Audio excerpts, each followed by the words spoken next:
नमस्कार दोस्तों, Buddha YouTube channel में आप सभी का स्वागत है। आज की कहानी सुनने के बाद आपको पता चल जाएगा कि आप अपने मन को पूरी तरह से शांत कैसे कर सकते हो।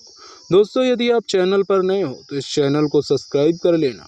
आपके एक सब्सक्राइब से हमें मोटिवेशन मिलता है। तो चलो इस कहानी को शुरू करते हैं। एक समय की बात है, हिमालय की खाड़ी के किनारे एक छोटे से शांत गांव में राहुल नाम का एक युवा लड़का रहता था। राहुल अपने क्रोधी स्वभाव और चंचल मन के कारण गांव भर में प्रसिद्ध था।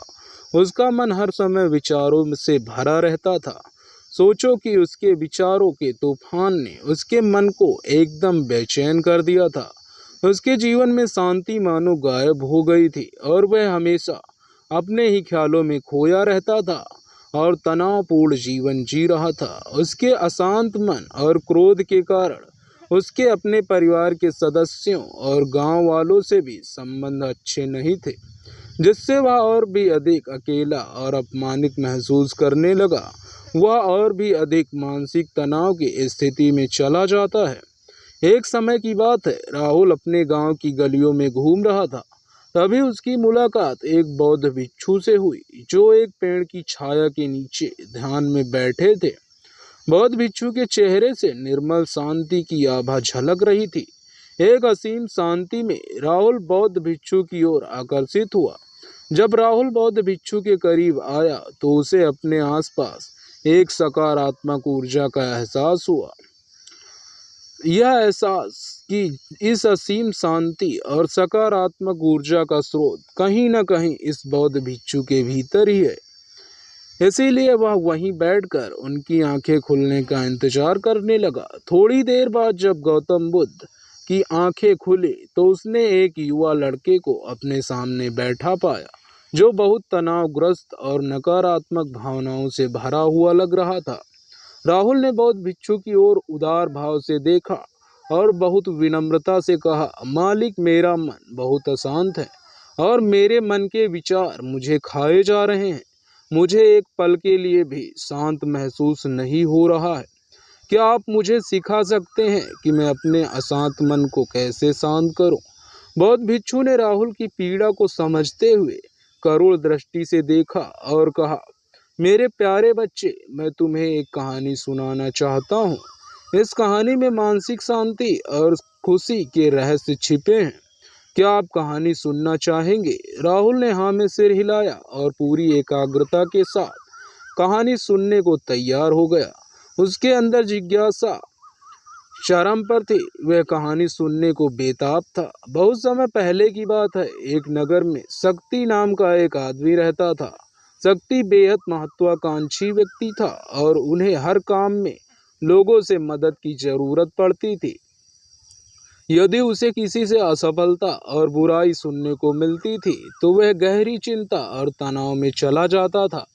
उसका मानना था कि सफलता और भौतिक शक्तियां वांछित खुशी देंगी, लेकिन वह जितना सफलता और प्रशंसा के पीछे भागता था उतना ही मानसिक तनाव में डूबता जाता था।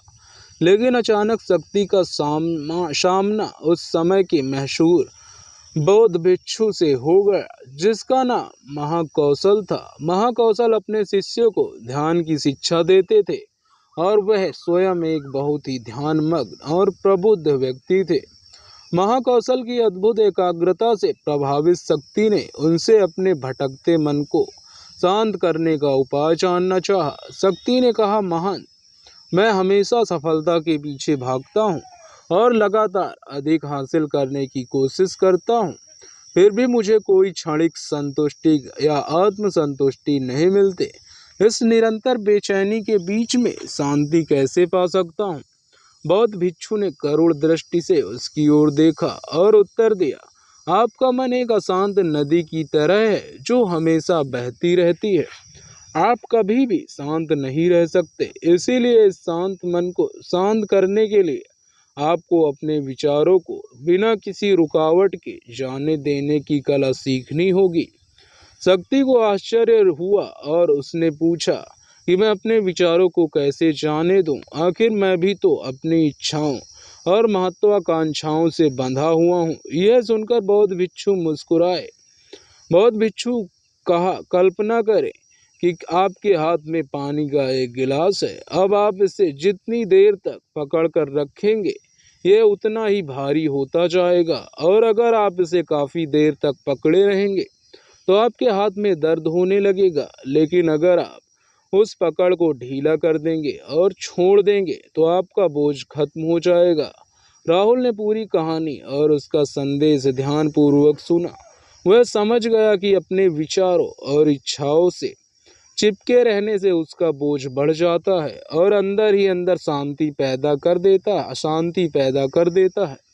अब राहुल को कहानी का अंत सुनने की उत्सुकता से प्रतीक्षा थी। बौद्ध भिक्षु ने कहानी जारी रखी।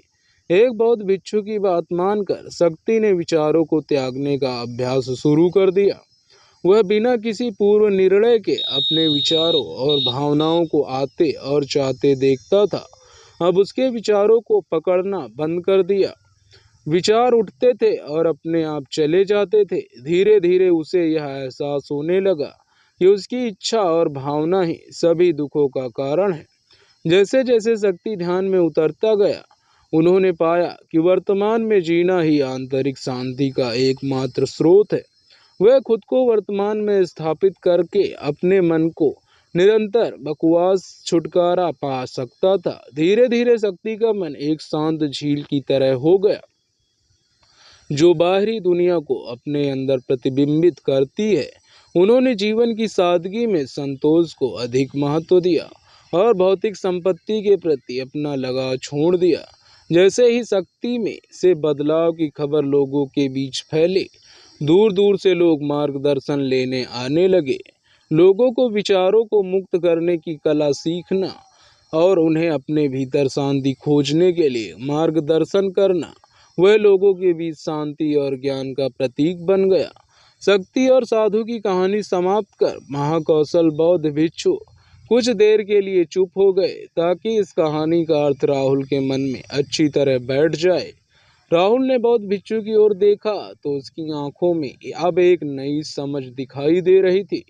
राहुल ने धीरे से कहा कि मुझे इस कहानी में ज्ञान दिखता है, लेकिन मैं इसे अपने जीवन में कैसे लाऊं और अपने अशांत मन को कैसे शांत कर सकता हूं? राहुल के इस सवाल पर बौद्ध भिक्षु गर्मजोशी से मुस्कुराते हैं और फिर कहा कि अशांत मन को शांत करने का अभ्यास आत्म जागरूकता से शुरू होता है। अपने भीतर उठने वाले विचारों का निरीक्षण करने के लिए प्रतिदिन कुछ समय निकालें। उन भावनाओं पर ध्यान दें जो आपके मन में आती हैं और देखें कि वे कैसे आती हैं और आकाश से गुजरते बादलों की तरह चली जाएं। राहुल ने आंखें बंद कर ली और बौद्ध भिक्षु के कहे अनुसार अपने विचारों का अवलोकन करने लगे। जैसे ही उसने अपने भीतर उठने वाले विचारों पर ध्यान देना शुरू किया, उसे इसका एहसास हुआ। उसे अपने अंदर चिंता और इच्छाओं की एक निरंतर धारा बहती हुई महसूस हुई। सिर्फ एक एहसास ने उसे एक अद्भुत शांति का एहसास कराया। उन्हें यह भी एहसास हुआ कि यह सभी विचारों और भावनाओं से अलग हैं। बौद्ध भिक्षु ने आगे कहा कि जैसे शक्ति ने खुद को सही मोह माया से अलग कर लिया था, वैसे ही अपने मन को अशांतकारी विचारों और भावनाओं से मुक्त करने का अभ्यास विकसित करो। बिना किसी पूर्वाग्रह के विचार को वैसे ही स्वीकार करें जैसे वह आता है, और फिर धीरे धीरे उन्हें जाने दें और अपना ध्यान वर्तमान क्षण पर केंद्रित करें। लेकिन राहुल ने टोकते हुए कहा कि अगर विचार और भावनाएं इतनी मजबूत हैं तो क्या होगा? बौद्ध भिक्षु ने कहा, यह बना रहता है और मन को छोड़ने से इनकार करता है।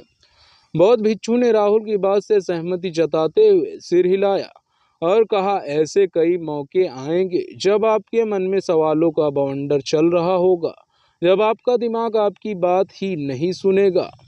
तो ऐसे में आपको अपनी सांसों की ताकत पर विश्वास करना होगा। एक बार फिर भिक्षु ने राहुल से कहा, अपनी आंखें बंद करो और अपनी सांसों पर ध्यान केंद्रित करने के लिए अपने पेट को ऊपर उठता हुआ और मथता हुआ महसूस करें। बौद्ध भिक्षु ने बताया कि जब भी आपका मन अशांत हो तो तुरंत अपनी सांसों पर लौट आएं। सांस की वाद्य गति आपको तुरंत वर्तमान के चरणों में वापस खींच लेगी और आपको शांति का अनुभव कराएंगे। एक बौद्ध भिक्षु के निर्देशानुसार आने और जाने वाले सांसों पर ध्यान केंद्रित करने का प्रयास किए। एक छोटे से व्यायाम से उन्हें मानसिक शांति का अनुभव हुआ। उसे याद आया कि उसकी सांसें हमेशा उसके साथ थी, जो वर्तमान क्षण की याद दिलाती थी, आराम और शांति लाती हैं। राहुल ने इस विकास को देखकर बौद्ध भिक्षु मंद मंद मुस्काए और बीते बोले, हे मेरे प्रिय बेचैन मन को शांत करना एक ऐसा अभ्यास है जिसमें बहुत प्रयास और दृढ़ इच्छा शक्ति की आवश्यकता होती है, क्योंकि लगातार व्यायाम से मांसपेशियां मजबूत होती हैं और उसी तरह नियमित अभ्यास से मन भी शांत होता है। स्वीकृति के सिर हिलाते हुए इस बौद्ध भिक्षु को धन्यवाद देते हुए उन्होंने वादा किया कि आज से वह अपने अशांत मन को शांत कर सकेगा और अपनी गैर शक्तियों को मुक्त कर सकेगा। बौद्ध भिक्षु ने राहुल के कंधे पर हाथ रखकर कहा, मुझे आपकी क्षमता पर बहुत भरोसा है और आपको जल्द ही आंतरिक शांति मिलेगी। और लेकिन याद रखें कि यदि यह आसान नहीं होगा, लेकिन अगर आप दृढ़ इच्छा शक्ति और खुले दिल से प्रयास करेंगे तो आप निश्चित रूप से वह शांति पा लेंगे और जो आपके अंदर है। उस दिन से राहुल अपने अशांत मन को शांत करने का प्रयास करने लगा और हर दिन ध्यान करने के लिए एक अलग समय निर्धारित किया। उसने अपने मन में उठने वाले विचारों को बिना किसी रोक टोक के जाने दिया और अपनी सांस के जरिए खुद को वर्तमान में बनाए रखने की कोशिश की। समय के साथ अभ्यास करते हुए राहुल को अपने अंदर शांति का अनुभव हुआ। जैसे जैसे समय बीतता गया, राहुल को ध्यान और शांति का स्रोत कहा जाने लगा। जैसे जैसे समय बीतता गया, भरत को ध्यान और शांति का स्रोत कहा जाने लगा। ग्रामीण अपने अशांत मन को शांत करने के लिए राहुल के पास आने लगे। बौद्ध भिक्षुओं के शिक्षक दूसरों की मदद करते समय आत्म जागरूकता की साझा करते हैं। बौद्ध भिक्षु आंतरिक शांति पाने की शिक्षा देते हैं। इसके साथ ही उन्होंने अपनी सांसों पर ध्यान देने और अपने विचारों को मुक्त करने की कला भी सिखाई। ऐसे निवासियों का विकास हुआ और उन्हें मन की अमूल्य शांति मिली। बौद्ध भिक्षु की शिक्षाओं और राहुल द्वारा संचालित अभ्यास के माध्यम से विचारों को त्यागने और वर्तमान में जीने की कला दूर दूर तक फैल गई। उन्होंने कई लोगों की जिंदगी बदल दी और जैसे जैसे समय बीतता गया, उनकी जिंदगी और भी बदलती गई। राहुल का शांत प्रभाव उसके गांव की सीमाओं से परे तक फैलता हुआ चला गया। आसपास के गांव और शहरों से लोग राहुल के परिवर्तन की कहानी सुनते थे, उससे सलाह लेने आते हैं। मन के बोझ तले दबे लोगों के लिए राहुल आशा की किरण बन गया। राहुल की शिक्षाएं केवल ध्यान और प्रवचन तक ही सीमित नहीं थी, बल्कि वह रोजमर्रा के काम जागरूकता के साथ करने का ज्यादा जोर देते थे। वह लोगों को अपनी भावनाओं के प्रति जागरूक रखने की याद दिलाते थे। इस बात पर ध्यान दें कि आप दिन भर में क्या करते हैं और अपने आसपास होने वाली घटनाओं पर आप कैसे प्रतिक्रिया करते हैं। हर काम पूरी जागरूकता के साथ करें। जब आप खाएं तो प्रत्येक टुकड़े के स्वाद का आनंद लें।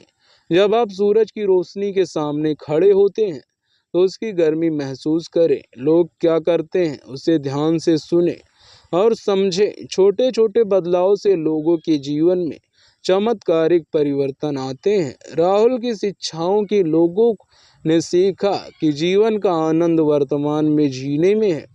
दोस्तों, इस कहानी में गौतम बुद्ध की कहानी के माध्यम से मैंने आपको समझाने का पूरा प्रयास किया है, तो मुझे आशा है कि आपको यह मोटिवेशनल स्टोरी बहुत कुछ सिखा गई होगी। दोस्तों, यदि आप इस बुद्धा चैनल पर नए हो तो इस चैनल को सब्सक्राइब कर लेना और बेल आइकन को प्रेस कर लेना, ताकि हर वीडियोस का नोटिफिकेशन आपको मिलता रहे और आप भी इन वीडियोस से सीखते रहो और अपने जीवन में आगे बढ़ते रहो।